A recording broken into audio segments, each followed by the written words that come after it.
And we are live for our special Haynes edition of A Screw Loose. We are so delighted to have Aiven O'Leary and Joy Roberts here from the WMS Haynes Flute Company.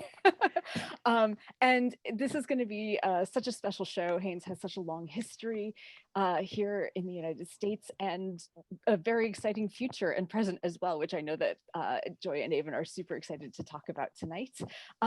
So we are A Screw Loose. I am Sarah Stockton from Connecticut. We have Rachel Simon from Pennsylvania, Kim Jurgens from Canada, and Adam Petrie from Georgia. And let's not waste any more time because I'm so excited to talk about everything Haynes tonight. So Joy and Aiven, welcome. Thank you so much for being here tonight. We're just so pleased to have you. Do you want to kick things off for us? Sure.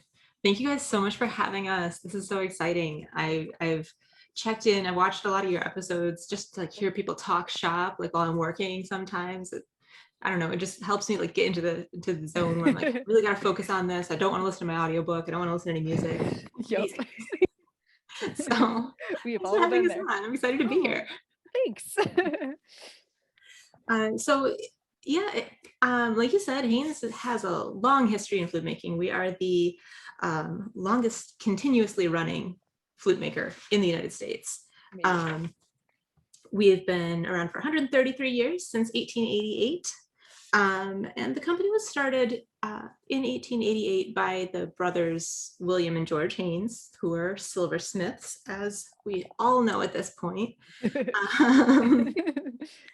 And their company that they founded encompassed a lot of firsts. So like over the course of making their first flutes for the principal of the Boston Symphony, to making the first American-made all-gold flute, which I feel like might have been a little bit of a cop-out since they might have been the only game in town at that point. Still impressive. Still counts. They also invented a method for drawing tone holes specifically for alto flutes, but that then I didn't know that. Oh, that's awesome. It was specifically for their handmade alto flute. And then they made the first all platinum flute, all platinum everything, keys, lip plate, mech tubing, the works. Platinum keys? I didn't realize that either. See, I learned 2 new things already. Wow. we actually had that in the shop not so long ago. Did you? Yeah, and it was amazing. And it did you have pictures of that go up? I think so. I think there might have been one picture on the Instagram or something a while ago. It was light as a feather. Wow. What? Like so yeah, like it was super light. and it kind of was like a brain teaser thing situation. And I work with platinum and I picked it up and I was like, no, it was super light, cool. super light. Wow. When you said platinum mechanism, I was just like, oh my God. Like I had a platinum body flute in here last week, and I was just like, I'm gonna need to like lift weights if I'm gonna like play test this for any length of time. That's amazing. Wow. Yeah, it's cool. Yeah. Sorry, a little side. Sorry, Joy. Oh, no. Next No worries. So the history of the company has turned out, obviously, if you go by serial number, somewhere around 54,000 flutes over the time that they've been making instruments. A lot of those historically were for like military bids, for the army bands, government bids, things like that. Many of the flutes you'll see are what they called Haynes commercial model instruments. The standard for that was the drawn tone hole, offset G, Y arms, closed hole adjustment screws, still a handmade flute, still solid silver. But you know, occasionally over the course of history, Haynes was really bad at saying no to custom requests, a trait that we might carry through to this day. Yes, we can. Of course we can do that. And then we're like, okay, that took something. That was fun. That's awesome. But it's all in keeping with the spirit of the company. I mean, considering like you'll see in the same era, the drawn tone hole flute with the closed holes and the Y arms, and then you'll see a handmade French model with closed holes and adjustment screws as well. It's soldered tone hole. That's the real difference there. Yeah, so through there, the scale has evolved a few times, that they've gone from a low pitch 435 scale to making 440s, 442, 444 for Europe, evolving the scale over the years, adopting a modified Cooper scale, going through the DeVoe scale to a modern Haynes scale. There's been a lot of change, and depending on the era of Haynes flute that you're in, it's going to be a very unique instrument that's kind of indicative of where it was at the time it was made. A lot of the rest of the music world kind of informs where those flutes were. I've got my notes. I was going to say, no, we love notes. One of the incredible things, like as someone, I mean, I work on a ton of Haynes, just for some reason where I am, it's just saturated. I think the flute teachers, over the years have just really been heavy Haynes fans. And it's really fascinating to observe exactly what you just said, in that, like, you can really hear the sound of the era depending on the serial number that you're working on. They're so... the sound just changes so drastically from the ones that are produced now to ones that were made in, like, the 50s, 60s, 70s sound very different. I mean, I've worked on some that were like 100 years old. Those sound, different too. I mean, it's really incredible to see how flexible the company has been over its history in making that response. And it's not just like, oh, we make one. They're not in a the box. Haynes flute. Like, there isn't the Haynes flute. It's like this very responsive thing. So that's very fascinating to see 133 years worth of that constant pivoting. It's like a musical archaeological dig going through Haynes history. It really is. Sorry, go. No, go ahead. I was just going to say, a couple months ago or a month ago, I had the universe lined up so that I had that very, very old Haynes. It was like a very old, the DeVoe Q2 and a new handmade Haynes, all in the shop at the same time. So I got to cycle through all of them and play through them. And it's really neat to be able to have that opportunity, because it's different than a lot of companies in how diverse it is. It's really cool. Right? Like, really I mean, we can literally just watch how the entire orchestra changed, really. Observing our flutes just through the ages. And I don't think it's that other flute makers wouldn't observe the same changes. I think you do. We're all responding to what's going on in the world. It's just that you get to see all of it with us. It's really cool. And unbroken too, like, which is very cool. It's pretty neat.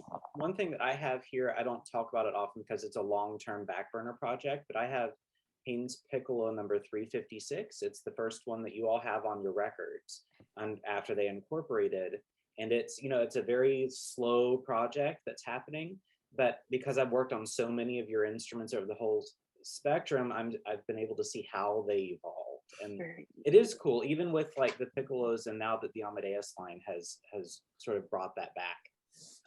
It's just neat to see how the brand keeps changing and keeping up. Yeah, there's a lot of unique stuff, which I feel the need to, on behalf of Haynes, apologize to, especially people like you for. When you look at stuff, I like that. Look at some of the innovations that Haynes tried through the years. They tried a pinless mechanism in, like, I'm guessing 70s, 80s. Early. Seen one. Wow. Sorry. One of those. Sorry if you guys that goes for any flute company ever. It though, does. Really. I mean, if you're not innovating, you're not making things like that are occasionally not totally going to work out. Have you seen the clarinets? Yes, I have. Also, Time. You want a silver clarinet? It's that struggle to say no problem, isn't it? I have it's a one of those similar struggle to say no problem, so I understand how. It's like maybe you can, but should you? Were they actually like? So I know that they're double walled. Were they like actually like a vacuum inside, or were they just double walled? Pretty sure they were just double walls. Oh, okay, all they're right. just- I was yeah, like, they're how just fancy double did this get? Okay. It's very I cool. doubt- though. I mean, yeah, I doubt except very for the fancy, like though. playing part. I I like though that, I mean, because all of the companies have gone through changes and things that they look back on and they go, not doing that again. And then at the same time, they you know, there's things where you never would have tripped across the new thing that's really neat if you hadn't have made the mistake to get there. But I really, really like the transparency of and we made some things that didn't work so well. Because I think it's important for people to realize that like that happens and it's a natural progress in a company, and that's how companies learn and grow and change and experiment and have really cool innovations happen. And there's some stuff that like you don't know it's not going to work out until it's been out there for 10 years because Exactly. it just takes time, you know, and certain materials, certain like ways of building things. It's just you got to go through the process. It's just part of growing. Anyway, I want to see one of those early pinless ones now, just for archaeology's sake. Some interesting. People will send you them now. Okay. Yeah, I for sure don't remember that serial number. So, Joy, you were checking your notes to see what did you want to take us? What journey are we going on next? So the rest of the Haynes, that glory days of Haynes, golden age, Barrère, Rampal, like that's very well documented. We have tons of talks on that. I feel like at any point in time you can call us up and get more information about any of that era, or like go to the Facebook videos that we've got up and things like that. We also have a very comprehensive timeline on our website. Yes, it's beautiful. I love the timeline on the Yes, website. the I timeline direct is people awesome. there all the time. Yeah, it is a great shout out to addition. Gareth there. He does a great job on our website, and that was a lot of work. Yeah, and believe it. It's very thorough. So throughout the years after that era, when Haynes was still trying to innovate and still trying to find its way, but maybe wasn't quite hitting the mark as much, things did take a bit of a downturn, and there are some eras of instruments where people don't necessarily want to like play them as is. They're going to get a little work done on them in order to keep them current. And Haynes was really feeling that. Haynes was feeling the fact that they had kind of like not aligned with where the players were for really the first time in their history. And whatever the factors for that are, it led to a time when I know, Aiven, you and I were at a different flute company at that point in time, and we were like really concerned that Haynes like might not actually go on as a company. And they were like, how does the industry function without Haynes? I've played on a Haynes since 1996. I've played on a Haynes since I was in high school. My flute teacher was, she played on a Haynes, and I ended up playing on the same flute as her, and going to the same college as she went to. But Haynes has just always been a part of my life. And yeah, when I think this was around 2003-ish, 2002, when I honest to goodness thought that Haynes was going to blip out of existence, and it was devastating. I mean, even though I was at another company that I was very much involved with and very much a fan of, and still am, but it was so upsetting. It was a very scary time. Joy. Yeah. But then surprise, ending. And then we learned that the Eastman Music Company was going to buy Haynes, and that came about because the owner, Ni Chen, was a flute player in Boston. He studied at BU. He is a flute player, and he's always been a fan of Haynes. He was super involved with the flute scene here, and when Haynes was up for sale, he bought it with the idea that he was going to let it continue. So from the outside observer, when a music corporation comes in and buys a well-known brand, everyone's like, ooh, that's too bad for them. But it turned out to not actually be that bad. Like, it turned out to actually be the best case situation, because what Chen specifically and what Eastman wanted to do wasn't just use the name brand power to continue selling whatever flutes. I mean, the name didn't have a whole lot of weight at that point in time.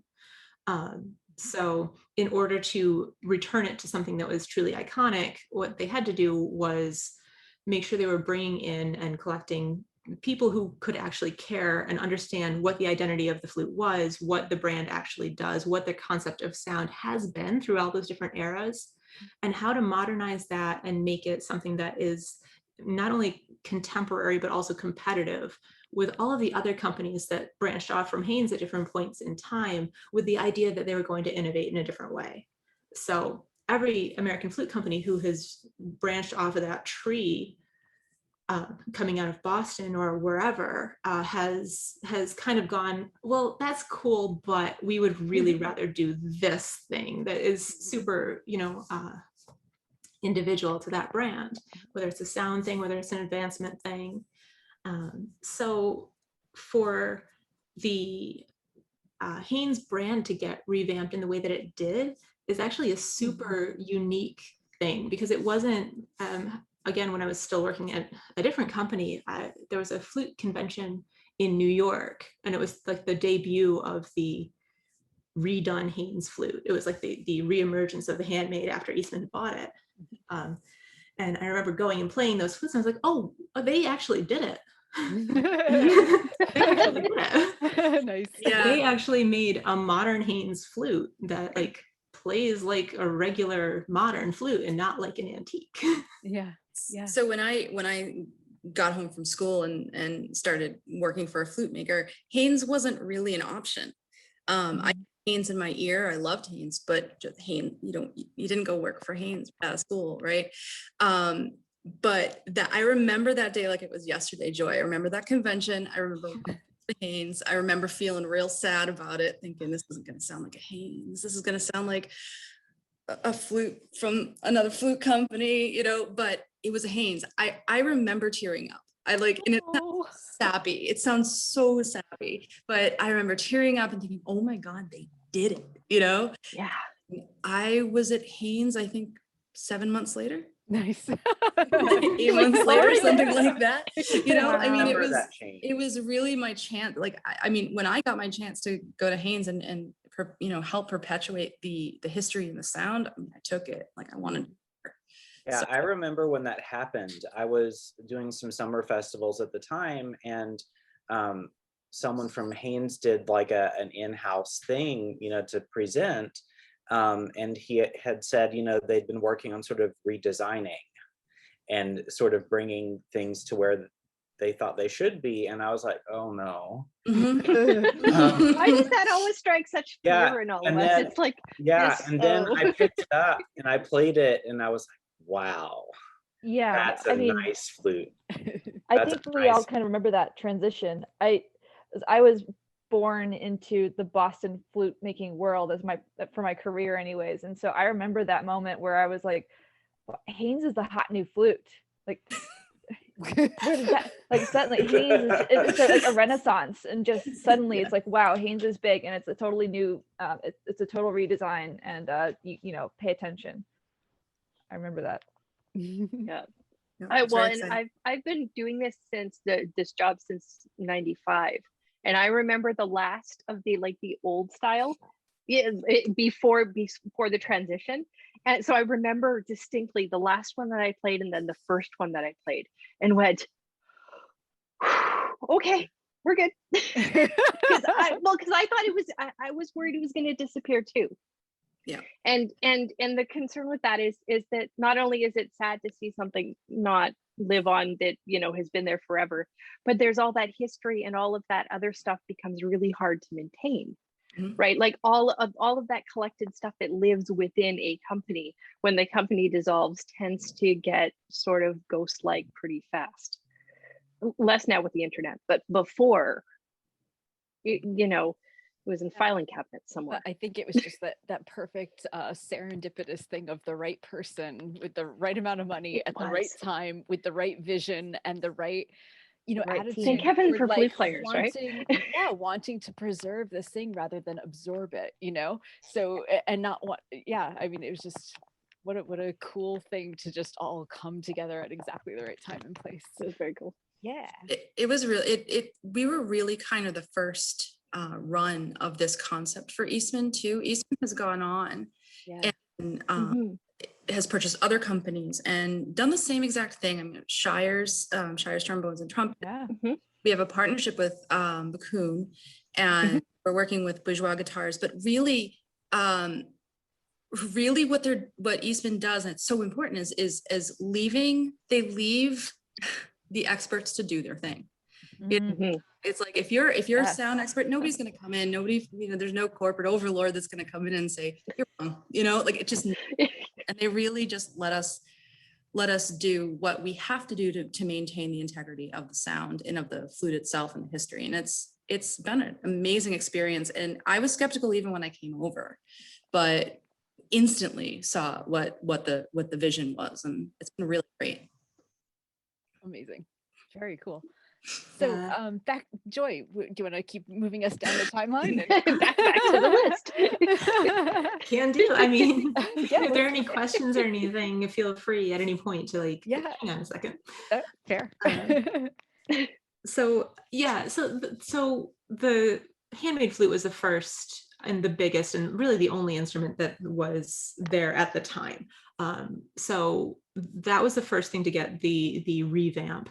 And then a few years later, it got the full pinless treatment at the same time. So there were kind of two relaunches in the last, 10, 15 years at this point. And from there, we've been able to isolate and focus and make a long-term plan for bringing anything else that we want to back.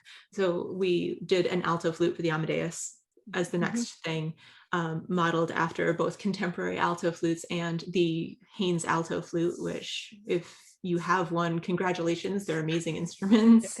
If you have a gold one, can you call me? Can I borrow it? There's gold ones? Please make sure they're insured, people. Not on your homeowner's insurance. Please make sure they're insured properly. Don't leave it on the train. Or the bus. Gold alto, that sounds wicked. Yes.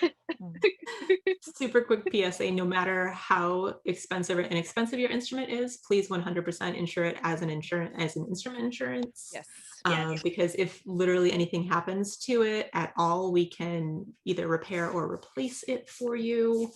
If you think that your Q2 or Q Galway isn't worth replacing, I promise, or isn't worth insuring, I promise you it is. Yeah. And just definitely. And the rates with most of the major instrument companies are rated based on the actual cost of the instrument. So you're not paying an exorbitant fee for your Q series that you would be for some platinum Haynes.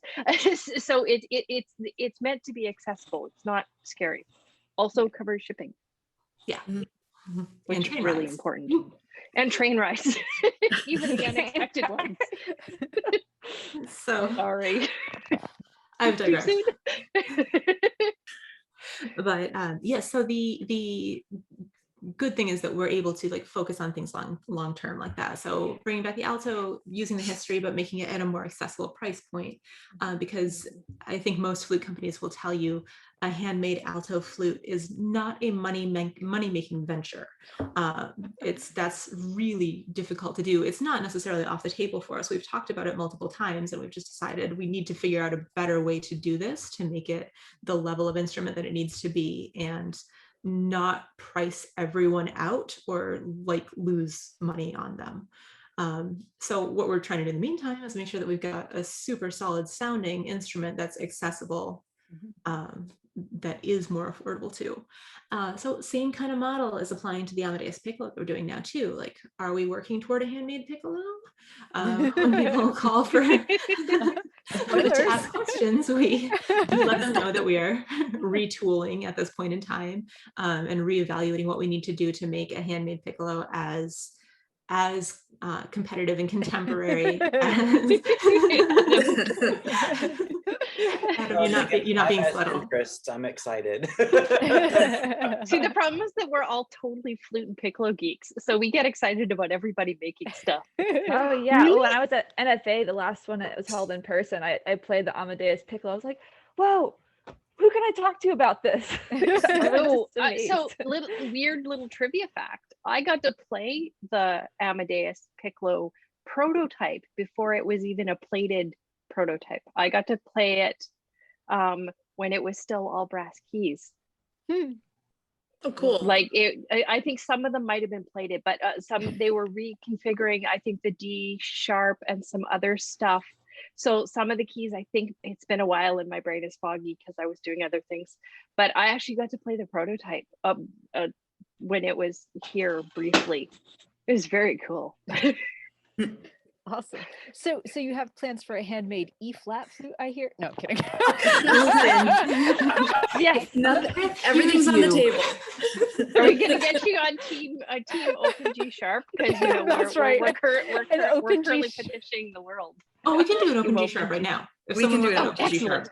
Yay! Woohoo! Yeah, we got that. We did one like last year or something. So you're saying Open G sharp E-flat flutes are like on the table. Excellent. We've talked about how we can't say no, right? Yeah, right. We'll try. I'm like, how far can I push for this? that? Hey, you can't say no has saved my bacon at least once. Hey, I have a question / beg / could you please? Sure, we'll take care of you. I can't walk you through it. Just send it and we'll take a look at it. Oh, we looked at it, but we fixed it in the meantime. So yeah, our bad. By the way, did we Haynes accidentally customer fix support. it while we were looking at That's it? how it goes sometimes. It's like sometimes it's easier to just do it than it is to so. But the fact that you guys are there for us and for players, for those kinds of advanced repairs is incredible. And you've definitely helped me and my customers with that. So I mean, that's pretty awesome customer support. Especially the really old stuff where the answer is, I don't know. Actually, no, send it here. We can't give you the answer because it could be 4 answers, so just send it here. That's amazing. And I mean, I did that with you recently, and the client was over the moon. They think that you guys now walk on water, and you do. But I mean, that was earth shattering for them. They're just like, wait, they can. Wow. Yeah, I mean, we kind of have the way I see it. We kind of have to. Like, I did strictly repairs. Half repairs and half new flutes for 6 years, where I was really just into it. And that what I was doing didn't have to touch on half of what these old Haynes flutes have to touch on.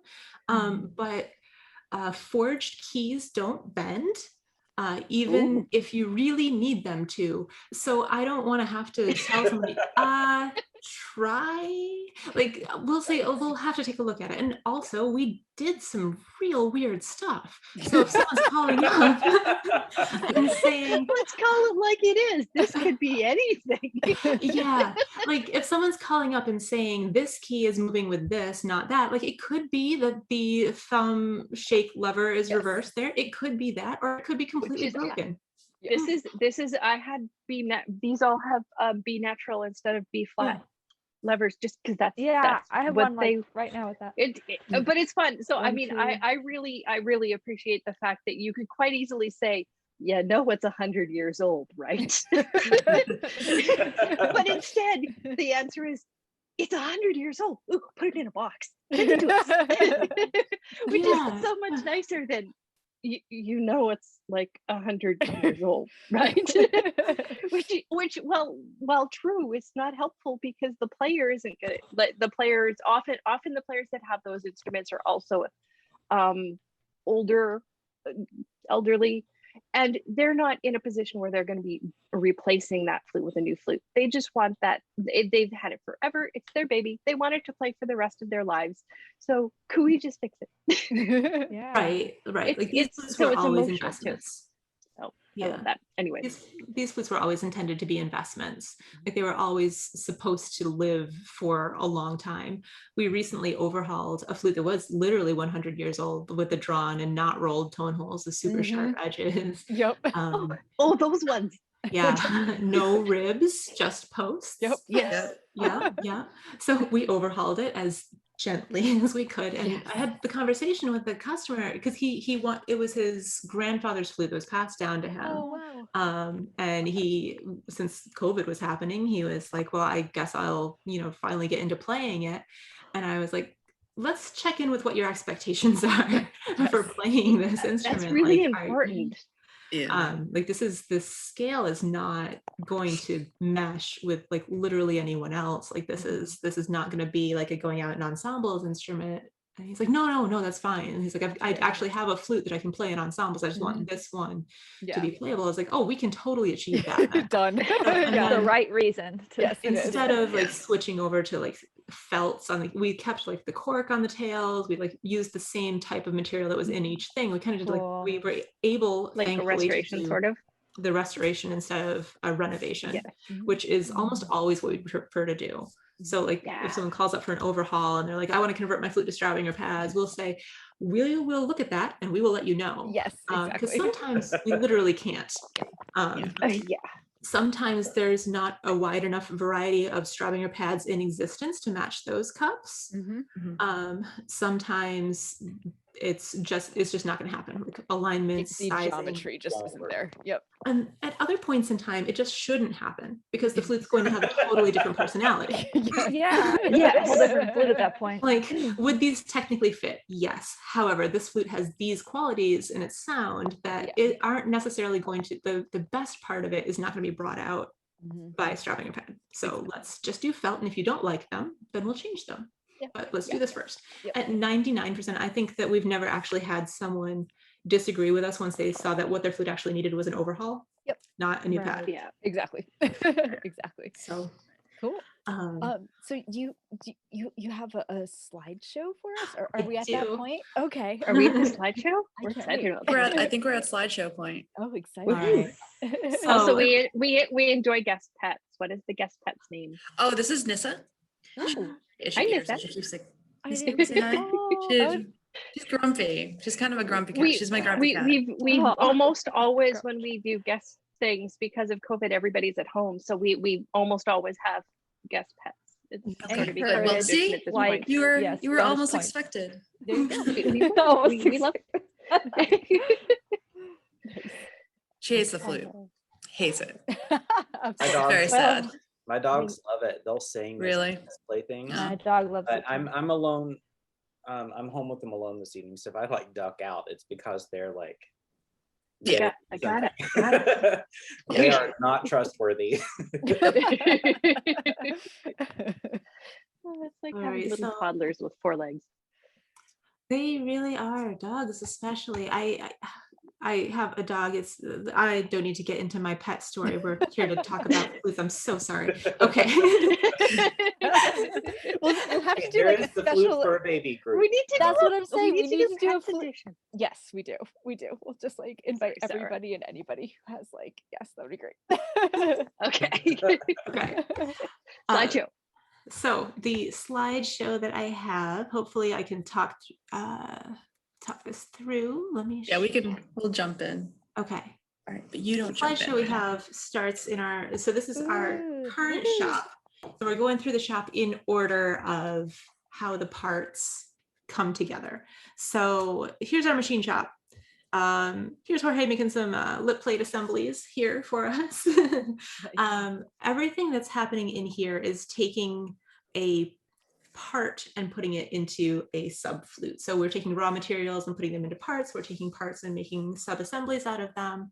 And you will notice that there's not a ton of new machinery in this picture.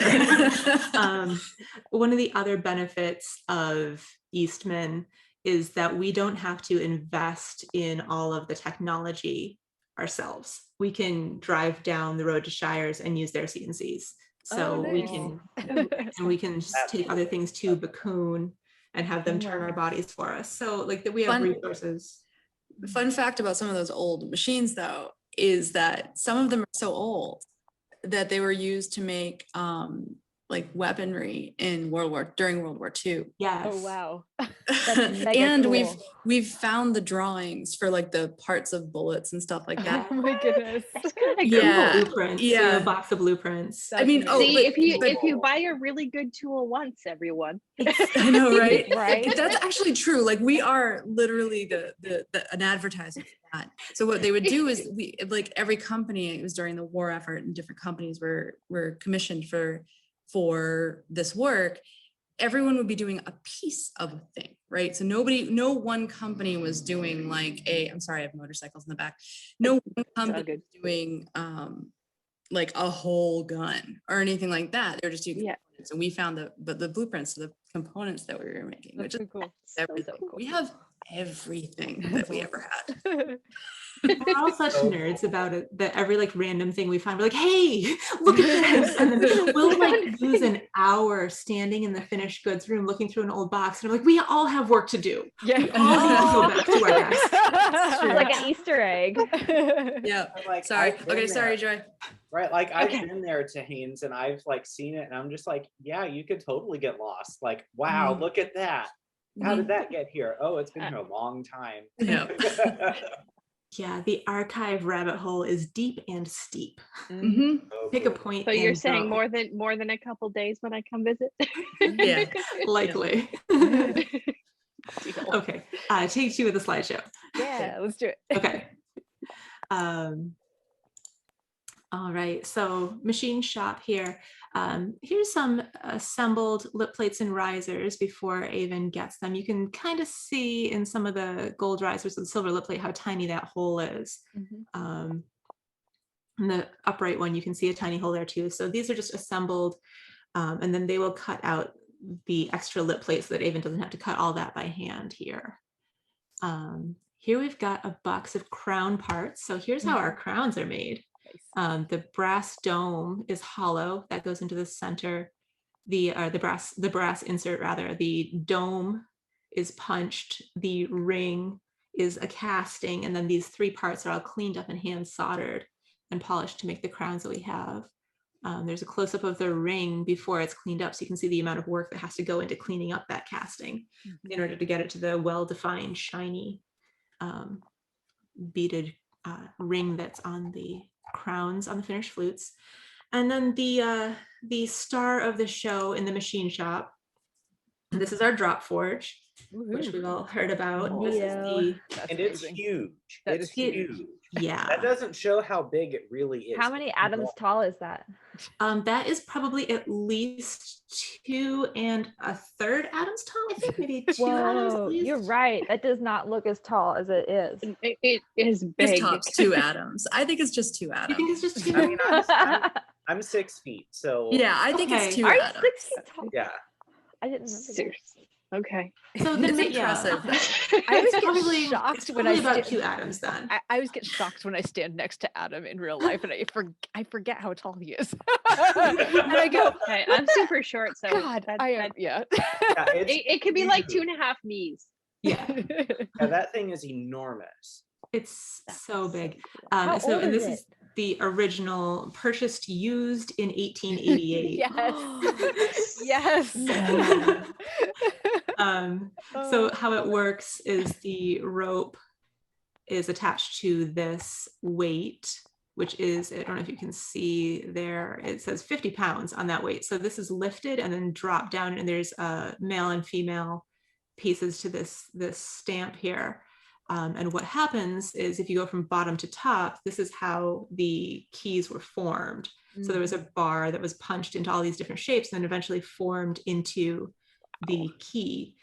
So if you are wondering why your forged Haynes is literally bomb-proof, and you can drop it off of, say, the top of a car into the middle of a street, find it, pick it up, and just play it down. She's making fun of me because I actually did that. Oh, no. Yeah, I drove And it away played? once. It was fine. Wow. Of course it was. But it stayed on my car out of the parking lot and rode with me for a while and dropped off in the middle of a main street Oh my god. I'm so I'd if be, it had like, gotten really run nauseous over, it about wouldn't. that. What? I would have been That's really your nauseous flute about that I that. remember You know, the that thing story is- about. I What? told people that story, but I didn't remember whose it was, and it's It was yours. mine, yeah. And the thing is too, and this is a lesson to everybody. Like, I didn't have anything in my flute that said it was mine. It was a Haynes flute. At the time, I was actually playing on a Jack Moore head joint. Ooh, yes. And I was at a flute choir rehearsal, and the flute choir director was driving home and saw a flute of the road. I mean, it was in a case, but she knew what it was. Driving And along she a was damn like, flute uh-oh. road. And then she pulled over, got it, picked it up, and she knew it was mine because she knew that setup. And Oh my god. there in the car, and then she called me. I guess we had cell phones at the time. She called me, and then she was like, I've got your flute. I'm like, what? No, I have my flute. But it was fine. And that, yeah, forged keys. For the win. Yeah, Completely okay. broke into Yeah. hives. I wasn't okay. Yeah, I usually recommend people put like a little slip of paper in their case with their Well, name now I on it, do. or a phone number, or like any sort of, like, if you left it somewhere, identifying information. If found in the middle yeah. of the road, please call. Middle of the road.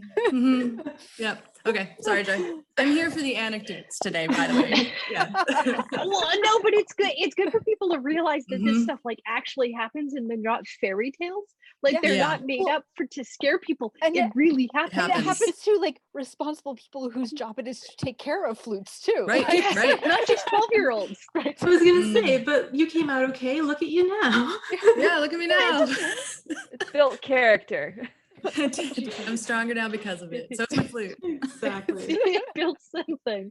So yeah, So drop the drop forge forge. did its Drop job. forge. Fabulous. Yes. Fabulous. Okay. All right. So drop forge keys. Here we go. Dang. How we make keys now is there's still pressed. It's still a stamp. So you can see the shape of a French cup there. You can see the brass prototype, and Oh, yeah. then a cast off down at the bottom.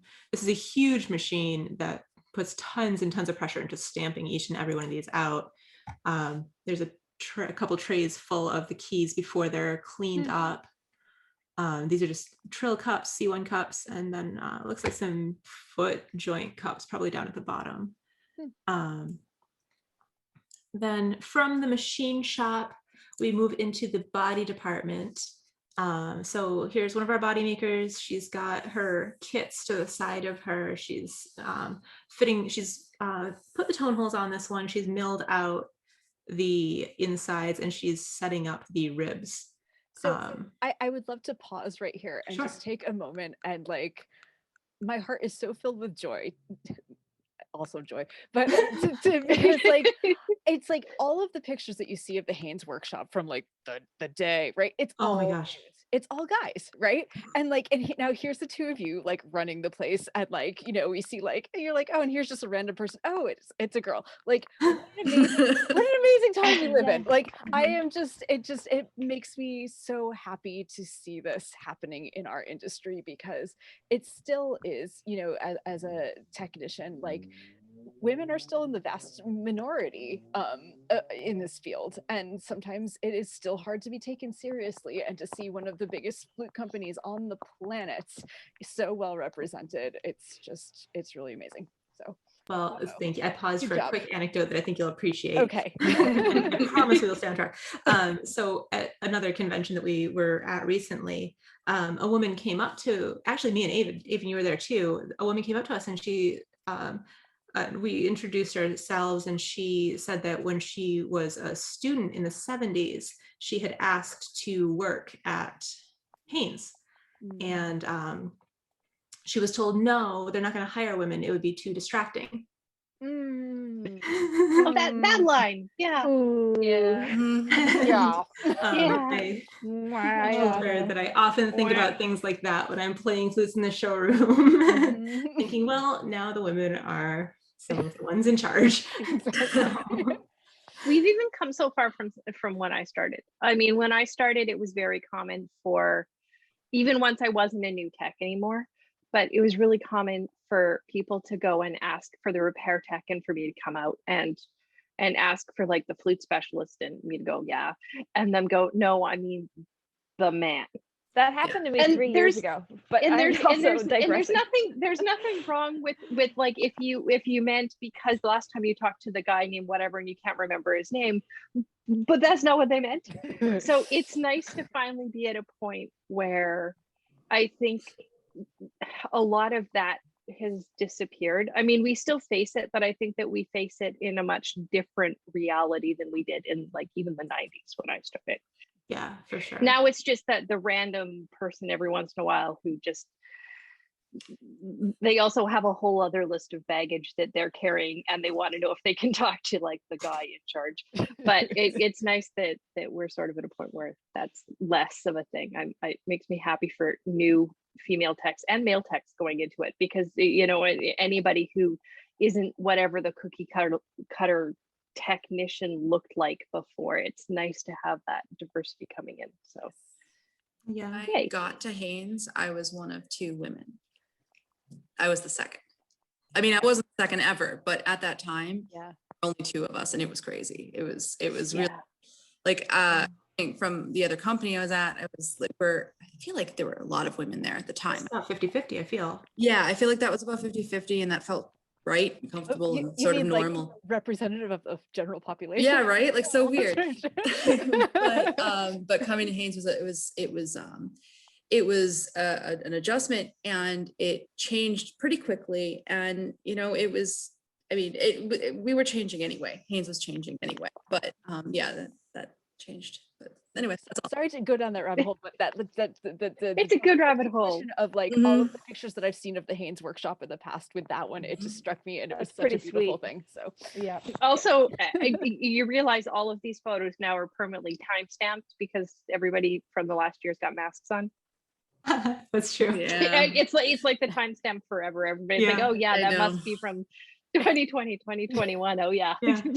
I've gotten so used to them that I actually noticed the plexiglass barrier in the background first. Because because the mask is like normal. Yeah. So body Anyway. making. Okay. So moving body on. making, yes, we're talking about body making. Okay, body department. Yes. Here we go. Catherine's making a body here. So she's assembling the rib there. This is the body and stringing department. So stringers are also in here. It's the room with the good suction for the dust collection. So body and stringing is in here. I'm missing my picture of the stringing actually happening, but here is an example of a stringer's bench where they're cleaning up cups and starting to assemble the arms. So these are the same cups we saw in the previous picture. Now they've been sanded on their little holders and cleaned up, and they're getting ready to be fit to these arms that you see in the background. So just to explain for people watching who are like, but flutes don't have strings. Yes. So I did mean to touch on this first. Thank you. Yes. So stringing comes from actually the jewelry making profession. Because so many of the key makers and the flute makers actually did start out as jewelers, as we've established earlier in this episode. And stringing refers to stringing along the pearls on a necklace in order to finish the thing. So they're stringing along the keys on the mech tubing and the steels in order to make the keys. Cool. So that is what's happening here. Oops, too far. And then from there, we move into the padding department and the testing stages. So padding is where the flute goes from a collection of parts in a flute-shaped object into an actual flute. There was no one in the padding room actually padding when I took my pictures. It was a little late in the day. So here is a flute in progress.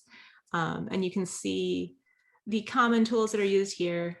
Nothing fancy. The cool stuff, the fire is all used in the steps before we just get the screwdrivers and tiny things, little spring hooks that look like dentist tools.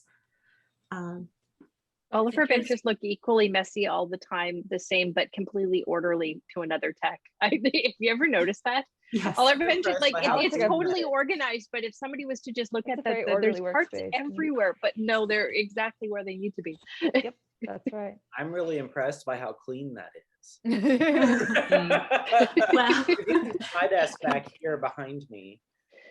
You warned people we were taking pictures, right? Yes, spoiler, this is mine, and I had just cleaned it off for a different video tour that we did, and the mess is sitting on the shelf just to the left of this picture. There was not actually space to set a center joint down lengthwise before I just feel that. shoved it all off to the side.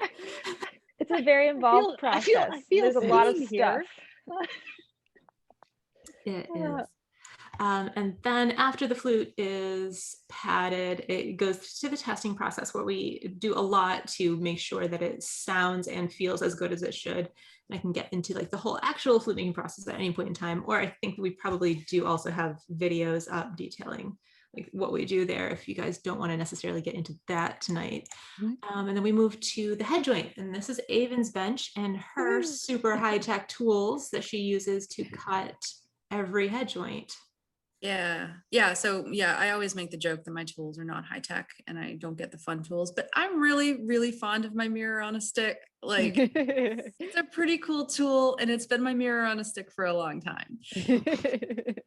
And so yeah, you can see everything here. I've got my mirror on a stick to look at the inside. I've got my scraper. My scraper is made out of steel. Some people have asked me why I don't switch to something harder when I use carbide or something like that. I have tried harder metals, and I've found that they're slippery. They don't grab when I need them to grab. And this head joint in particular is a 14K head joint with a platinum riser. And I use the same scraper for everything. I mean, I changed the blade. That's the cool thing, and that's where the innovation for head joint making has really come with the head joint tools like this. I can just swap out that blade, and then they're still sharp enough after I'm done with them for the finishers to use them if they need them, but I'm done.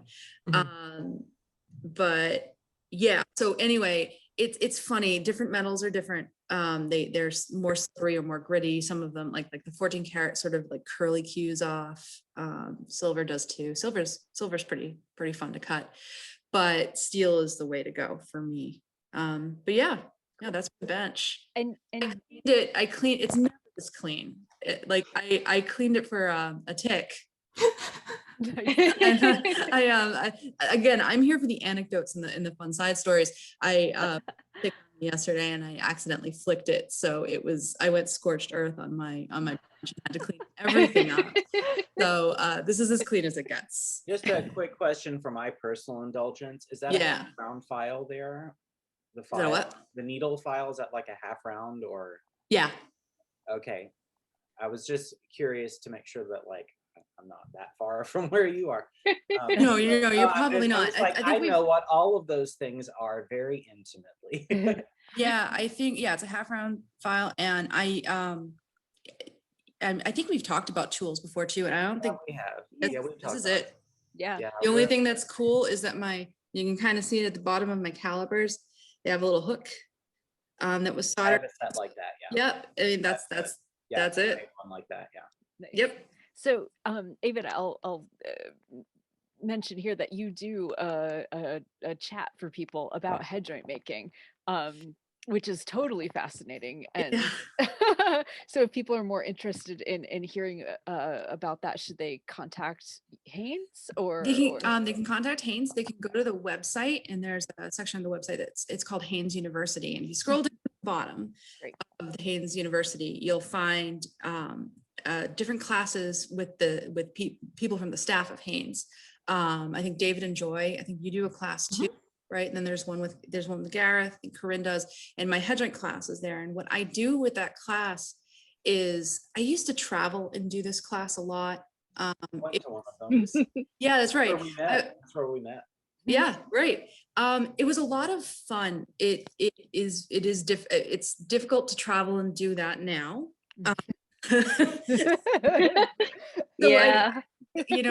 I'm doing a virtual version of it, which is surprisingly successful. Like I was the cool thing about doing it in person is that I can have you play the head joint while I'm finishing it. And usually, I mean, depending on the amount of people, I can either have everybody try it, or sometimes I just use a few people just so that, but I'm consistent with those people so that people can hear the differences. But it's been fairly successful with me playing it and so that they can hear me. So it's been working. But it's a fun class. Yeah. I went to one of the virtual ones and it was just a blast. Yeah, those are great too. Yeah, it was great. They're great. Yeah. The mind-blowing thing to me is that technology has gotten to the point where you can hear it. I was like dead certain at my first class that no one was going to hear the differences. But the class, I forget who it was, but the first class I did, they had all done they had already been in this world. They were doing virtual flute choir rehearsals and stuff like that. So they just told me how to change the sound and voila, it actually worked. And I'm really surprised, but it's been a lot of fun. Awesome. I think our ears have also got used to reconfiguring itself, which I mean is good, but I think we've also, like, our brains have now adapted to this is what life is like on Zoom. Yeah. So Yeah. we have just a few minutes left. What didn't we talk about yet? We didn't actually talk about the new flutes. Let's do it. Okay. And if we run a little bit over, that's totally fine. Like, as long as you can stay for a couple extra minutes, then we're good for that. Because I do want to make sure we cover those. Yes, please. Brevity is obviously not my strength. Well, I mean, we're not helping either. So. Okay, so the flutes that we put out now, we've got 3 lines of flutes. And while they are viewed as like a step up pre-professional, professional level instrument, we really are trying to bring the concept to all of them that what we're doing is allowing a way for everyone to access the core of the Haynes sound, no matter what their playing experience or playing style is. So what we're always aiming to do is capture that pure lyrical core that has always been the pure Haynes sound. So even though the sound changes so drastically over all of the different eras of flute making, the same like callback to that original French sound, the French school translated into the American power, is what we've tried to capture no matter what the level of instrument is. So our Amadeus level flutes are plated bodies. Actually, there's 3. There's the 580, the 680, and 780. 580 is all plated, silver lip plate and riser. They're all pointed arms. They're all open holes. We found that it costs no different at this point. Like the whole thing with pointed arms was that they used to take so much more skill to align properly. That's a cop out at this point. We can just make them all look pretty. So we were trying to make yay for technology. So you did. the important thing, making it look good. And all of those flutes are available with different options like inline offset, split E's, 6 and 780s are available with C-sharp trills, to allow for as much flute as you can get for the price point and as many ways you can get the sound as possible. So there's head joint options, 680s and 780s. You can choose either the Amadeus style head joint or the classic style head joint, and other options go along with that we can touch on too. Then you move into, so 580s, sorry, all plated. 680s are a plated body and silver head joint. 780s are a silver body and head joint plated keys. So they move up as you would expect. Our Q series flutes do the same thing. So Q1s all plated. Q2 silver body plated keys. Q3 silver body drawn tone holes. Q4 soldered tone holes, handmade head joint. Our Q fusion is the 9-karat gold sterling silver fused material, which is super cool because it's not plated at all. Those materials are never coming apart, and it's super amazing. And we also have a Q Galway series that James Galway came to the shop and worked with Aiven and was going to design a new head joint. It's like, actually, let's just use the N. So every Galway flute is a silver body, plated keys, and a handmade N style head joint. We did have a question about whether that style thumb is available on any of the other, either Haynes or Amadeus or anything else in the line, because the Galway thumb is different. Yes, the Galway thumb is the Amadeus style thumb key. They might have changed that to the handmade style thumb key when those models got upgraded. I'm not 100% sure actually, Okay. even though I've looked at them literally today. We understand. They're not. We can get back to them. Yeah, we could probably custom order some from the shop. They're not necessarily interchangeable, but we could make that work. Or we could order you have some. trouble saying no. Yeah, Because we have trouble saying case in point. Oh, they do want it. We could do that. Well, I think for some people, the way that their thumb is designed and stuff like that it's a flatter. It's sort of like flatter. So it's flatter, so it works better for some people's just anatomy. Yeah, and on the handmade flute, that's an option. Handmade flute flat thumb is also an option. Oh, cool. Nice. So with the cues, the other things that we do for the cues, in order to make sure that the whole line has a little bit of a different aesthetic or a different entry point to the sound, really, than the Amadeus flutes, is we bring in a lot of the other like more advanced options. So these are all set up to have synthetic.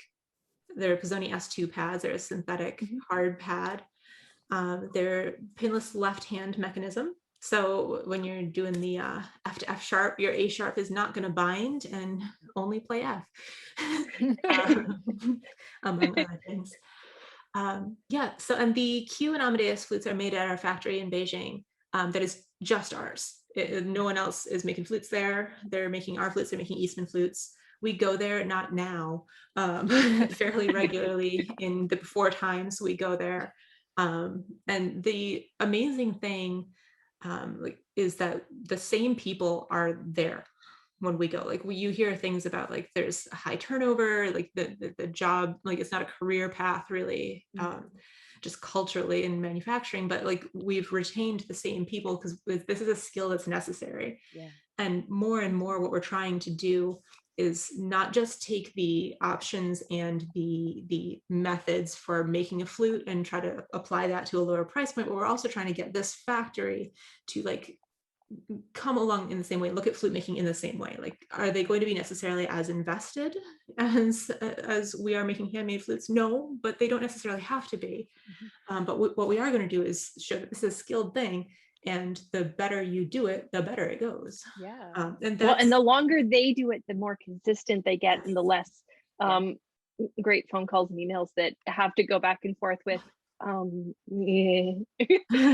they come which is like with any offsite thing, right? But once you have the same people doing it all the time, they're able to sort of understand the process better and give you a better product without you necessarily have to have eyes on it as much. And that has been convenient over the last 10 years. Convenient during COVID. That'll be exciting to see how that continues to develop over time. It's super good. So. Awesome. Yeah, they really are. It's funny, people don't really quite grasp this, but they really are our coworkers.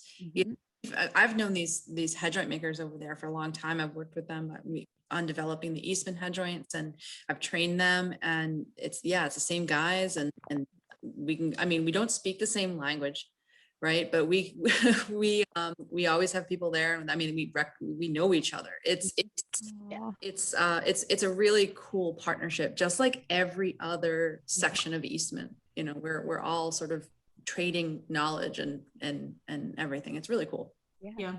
Awesome. So the thing that we try to do is make sure that you can enter into the Haynes experience at any point, and then the flutes can progress with you. So we do actually put thought into each level of the instrument and how it's going to tie in with the others. If we're thinking about making a change in any one part of the mechanism, the thing that I make people's eyes roll back in their head when I say it, I literally said it today, is okay. It literally happened today. Yeah. This is a true experience. I said, okay, but then that would be the only one of our products that had this feature instead of this feature. And are we sure we want to do that on just this one? And then it's pause, take a look at it, or we can do this. Right, or we can do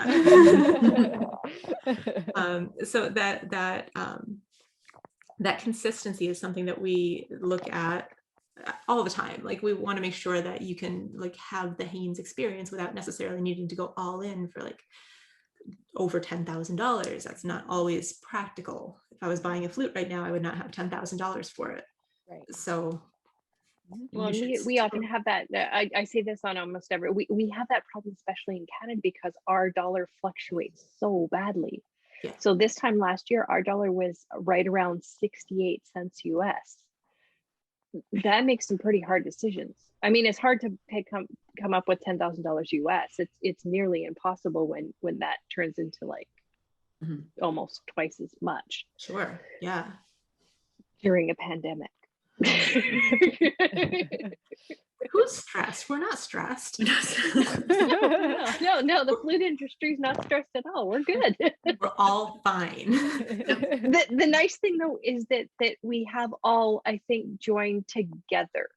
Like the companies have really sort of, or at least I feel it as a technician, have sort of like kind of chained themselves together and said, okay, we can do this together. We're all gonna like do the same sort of thing so that we can hold each other up and so we don't drown somebody. So like, you know, like it seems like there's a lot of better sharing, not of like trade secrets, but of like, how are you guys doing? Yeah. Yeah. So, which is kind of nice. I mean, it sort of a silver lining in the craziness. So tell us, before we have to go, tell us about handmade offerings. What do you have to jump us from the cues to the handmade? Yeah, let's talk about handmade. Handmade flutes. We have all the options. So all the things. Open G sharp E flat flute. Right. It's rose gold with. End up doing it. All of course, hand engraved keys, right? Absolutely, engrave every key. Yes. All of the things. Have you guys seen the engraving of the body? There's a flute with the palm trees. I think Flute Center of New York has a flute with like the trees engraved all at the length of the body. Anyway. No, but I might. That's amazing. Go find it, but. Oh, imagine the finger cheese that would get stuck in the no. Oh, no, we're not allowed to say finger cheese on the show, Sarah. Oh gosh. Well, it's better than the other Who's words not we were thinking. who's not the repair person? Right, I regret saying that on this show. I regret that. It's all Adam's fault. Oh my god. Well, I first It's heard that from a significantly more friend of polite mine. than other terms. Yeah, I heard. So you were saying, Yes. So, But it's beautiful. It is totally beautiful. It's beautiful. Backpedaling right into customization. We have a wide variety of options available. So we've got your silver flutes. Our flutes are coin silver. It initially started off as a switch from sterling to coin because Haynes at the time in the past couldn't afford the sterling. Coin was a little bit cheaper. But it has also just become kind of an iconic part of our sound for the silver flute. That sweet shimmery quality is a little bit different with the coin silver, and we're sticking with that. We do offer a 5% gold flute, which is sterling silver with 5% in the mix of the flute. And those both come in drawn or soldered tone holes. We have our 10 karat gold flutes. We have our 14 karat rose gold flutes. We have our 14 karat white gold flutes. We have our 19.5 karat flutes and our platinum flutes. Aiven, did I forget anything? Oh, well, we've got the fusions. We've got the 9 karat I'll fusion. take a fusion, please. That's what I'll have. I have my favorite. I have a couple of clients with the 5%, and oh my god, those flutes are amazing. Yeah, they really I are. have Haynes on my desk right now. I showed the head joint to Aiven because I was like, what is this? Because it's fantastic. But it's a 14 karat rose gold, but it has sterling tone holes on it. And I didn't know that you all did that. Yeah. I think that's really common on like 10K flutes in the business. But like if I were to ever buy a gold flute, I was thinking, well, I don't sound great on gold tone holes. I just get muddy. But now that I know that 14K was sterling, it's not. And I mean, like, well, you just have to ask them because they playing can't the lottery. No. So Sorry, Jay, all of the crazy requests that you guys get over the next little bit probably our fault. Sorry. They will be no different than the crazy requests we get because it's Tuesday. Okay, fair. Also true. Fair. Also, Quick we see question. everything as a challenge, and well, why couldn't we do that? Of course, we can do that. So you know. So I want to ask each of you, what is your favorite like combination or Haynes flute that you've encountered? Do you have one? Aiven, do you? I'll go first. Or maybe not the favorite, but one that sticks out in your mind. One of, That yeah. sticks out in here. My favorite combination.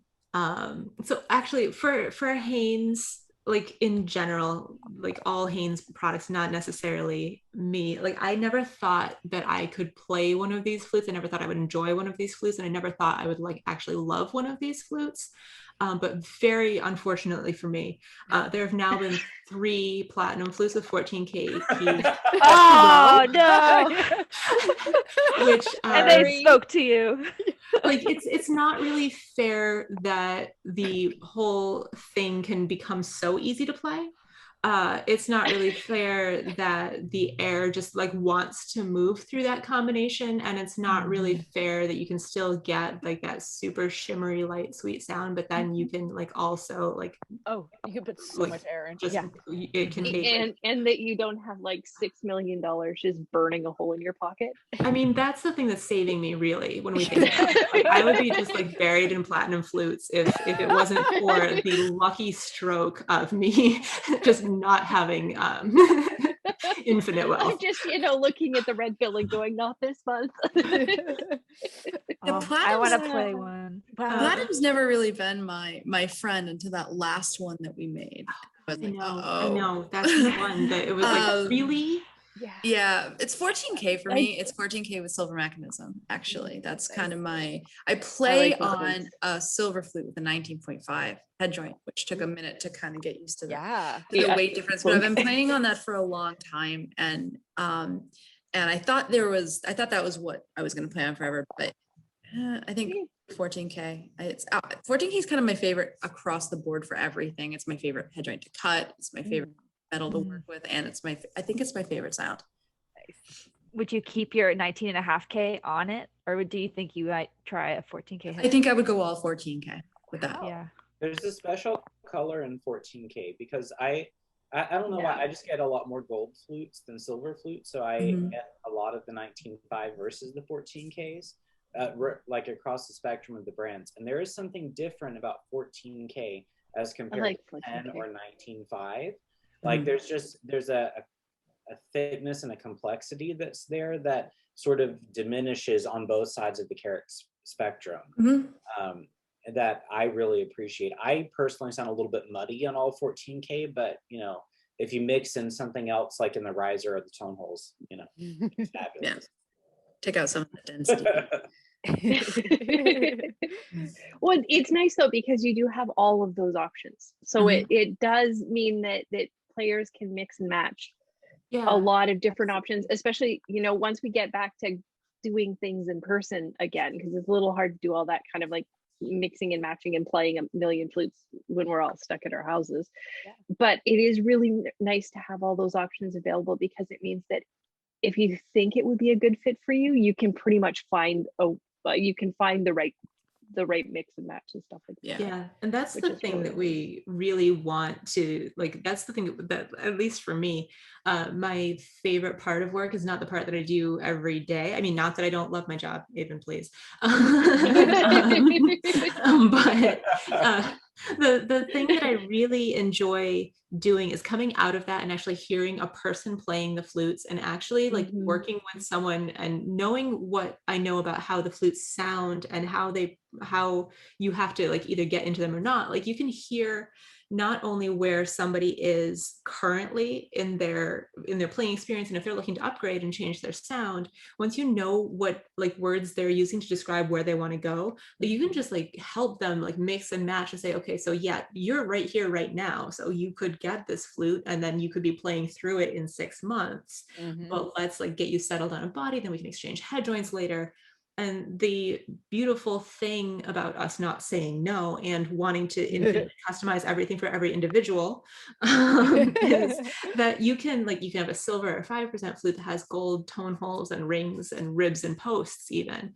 You can have a gold flute that has gold tone holes, rings, ribs, and posts, and silver keys. You can have like gold tone holes, silver tone holes. There's a lot of customization. We didn't even talk about the head joint styles. Alternate tone holes, like silver gold, silver gold. You need to because we're going to end up making a Black Hills gold flute. It's going to be the Sarah Stockton Memorial model because you're not allowed to pitch any more ideas. Okay, in a serious thing, now that we're alternating tone holes, I just want the G sharp to be now. Just sorry. Will all of the custom handmade Haynes head joints fit on all of the flutes? So say you were stuck on like upper end Amadeus or one of the Q series, and you loved the flute, but money was like definitely an issue, and there was just no way, but you needed more flexibility in sound, and a head joint might take you another couple years while you save up for, you've decided you're going to just jump in and get a handmade flute. Is it possible to get custom, like the handmade head joints, and stick it on other bodies, gold and stuff aside, like the usual disclaimers of heavy wool and stuff aside? Yeah, within reason. I mean, generally, they're 016, right? So if we're talking silver, okay. So there's always a tolerance, right? We all know that there's a tolerance. Well, yeah. But that should always be workable a tolerance, viable option. As a reminder, tolerance means margin of error of fit. Yes. Loose, tight, wiggle amounts. Thank you. Yeah, I mean, that's the whole thing with head joints, right? And we could have a whole hour on head joints, and we should at some point. Like that'd be awesome. For me, like the whole my whole life is about making sure that you can get the sound you want. And if that means taking a solid gold head joint and putting it on a silver flute, or a custom silver 14K riser on an Amadeus flute, perfect. It doesn't matter. And I always tell people to never come into the head joint world with like preconceived, just kind of put it all aside. All of everything you thought you knew, just kind of put it aside and just listen, use your ears. So many times by assuming things. Yeah, you just can't, because I mean, I never in my life would have thought that a 19.5 would work for me. Like I mean, and that cut them. And this is while I was working on them, and I was like, they're so dense and they can be very tubby almost. But I found this one and it's perfect for me. So yeah. And you can say all of that again for the people in the back. Bring someone you trust to listen to you, that you know and that you trust, that knows your sound, and then trust your ears. Don't confuse what you feel and what you hear. You've got to kind of divide. You've got to break your brain in half almost. Yes. But I mean, head joints will surprise you. And if you find it, buy that one. Do not think it's going to be there tomorrow. It is not going to be there tomorrow. Yeah, exactly. Take that puppy home. Like I don't tell people about my combination of playing just because it's so weird, but it was based on my budget, and it's a plated body but with a gold head joint of all things. And it's like wild and crazy, but like it works for me, and with the budget that I had available, that was the best sound that I could afford. And it's weird, but it works. Mm-hmm. So go in open-minded, and it's worth it. It's worth it. Mm-hmm. Awesome. Yeah, and the only thing that I would add to that is don't expect, like, the question that I don't always know how to react to the most is, well, what is this one going to sound like? Because it's going to sound different for you or for me. And while there are some characteristics, we try to talk about it more in terms of what your approach to it is rather than the sound. We're not gonna be like, this one's dark and this one's sweet, this one's bright and this one's full, or anything like that. Like even with like drawn tone holes or soldered tone holes, like, well, what's the sound difference? Well, they might be different for you than for me. So you play them both, tell me what the difference is, and then we'll see where you want to go from there. But the idea that, well, if I want to sound like this, which head joint should I get? Well, the one that makes you sound like that, probably, but you're going to have to try a lot to know which one that is. I love that answer so much, because that like just takes care of about like 50% of all like flute posts ever. Sorry. Yes, it does. Because no one's Mic ever, drop. no one's ever going to be able to tell you what to get. They're just not going to, because they don't have your anatomy and they don't have your ears, and yeah, they probably also don't have your budget. It's all well and fine for somebody to say to, you know, the 12-year-old that your parents should buy you a $15,000 handmade flute because that's like the best, but maybe not when you're 12. I'm not sure that's a good investment when you're 12, you know, with band chairs and music stands and other people who play $700 flutes that don't realize that yours is not also $700 and want to know if you can play swords at recess. Well, I don't want to keep you guys too wonderful. Late tonight. This has been absolutely amazing. Is there any last thing that we should squeak in before you go? Okay. If anybody wanted to learn more about like the different levels and stuff like that, do you want to just splash your website? Just give everybody the website address so that people can go there. Yeah, wmshaynes.com is our website. It's a lot of resources. It's the history, it's the timeline, it's the new flutes, it's the pretty pictures. It's everything that you used to get at the flute fairs back in the day and go home and just look at again and again. Maybe that was just me. I still have from the 90s and 80s. Mm-hmm. Yes, I had a bunch of those. Anyway, it's all happily online and on your phones at this point in time. So anything you need resource-wise, contact-wise, that is all there. And we are always more than happy to answer questions. And as you've probably gathered, we can go on. And they're super friendly. So if anybody's like going, I'm not sure if I can call the company because I don't know, people seem to have this misconception that like all of the companies are hands off and don't like talking about their stuff. We're just we love talking about ourselves. Yeah. Like regardless of if you're a student, if you're a teacher, if you're professional, if you're whatever, like call them. They love chatting about their stuff. Yeah, it's great. We're pretty nerdy when it comes to flute stuff. We love to talk about it. Speaking of nerdy stuff, okay, next week, Haynes will be back with an even nerdier hour for all of our flute technicians in our Patreon, sharing. I can't wait to see what you guys are going to share. But this is a show for our tech patrons. So if you want to know all the ins and outs of Haynes and the materials they're using, the pads they recommend, sizes, where to set those keys for proper venting, like what they recommend for, you know, doing really great work to preserve the Haynes experience for your client as Haynes intended it, because that is all of our goals, right? Is like we want to honor the flute makers and like preserve their hard work. So that's going to be next week. That's like I said, on our Patreon, and it's patreon.com/flute-tech-talk if you are not signed up there yet. If you are, fabulous, we'll see you then.